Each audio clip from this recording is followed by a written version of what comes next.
ഒരു തട്ടിക്കൂട്ട് കുക്കർ ബിരിയാണിയാണ്, വെജ് ബിരിയാണി. അതിന് വേണ്ടിയിട്ട് കുക്കറിലേക്ക് നെയ്യ് ഒഴിച്ച് കുറച്ച് ജീരകം, പിന്നെ സ്പൈസസ് ആയിട്ടുള്ള പട്ട, ഏലക്ക, ഗ്രാമ്പുമൊക്കെ ചേർക്കുക. എന്നിട്ട് ഉള്ളി പുതിനയും കൂടി ചേർത്തൊന്ന് മിക്സ് ചെയ്യുക. എന്നിട്ട് കുറച്ച് ഉപ്പും ഇഞ്ചി വെളുത്തുള്ളി ചതച്ചയും കൂടി ചേർത്ത് തക്കാളിയും കൂടി ചേർത്ത് ഒന്നുകൂടി ഒന്ന് മിക്സ് ചെയ്തെടുക്കുക.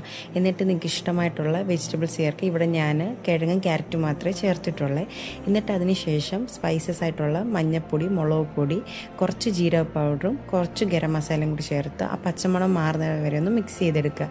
എന്നിട്ട് ആവശ്യത്തിന് വെള്ളം ഒഴിച്ച് ആ വെള്ളമൊക്കെ ഒന്ന് തിളച്ച് വരുമ്പോഴത്തേനും കുറച്ച് മല്ലിയിലയും കുറച്ച് നാരങ്ങ നീരും കഴുകി വെച്ചിരിക്കുന്ന അരി ചേർക്കുക. എന്നിട്ട് ആവശ്യത്തിന് ഉപ്പൊക്കെ ഉണ്ടോ എന്ന് നോക്കിയിട്ട് ഉപ്പില്ലെങ്കിൽ ആവശ്യത്തിന് ഉപ്പും കൂടി ചേർത്ത് മിക്സ് ചെയ്ത് അടച്ചു വെച്ച് ഒരു 2 വിസിൽ വരുന്നിടം വരെ ഒന്ന് വെയിറ്റ് ചെയ്യുക.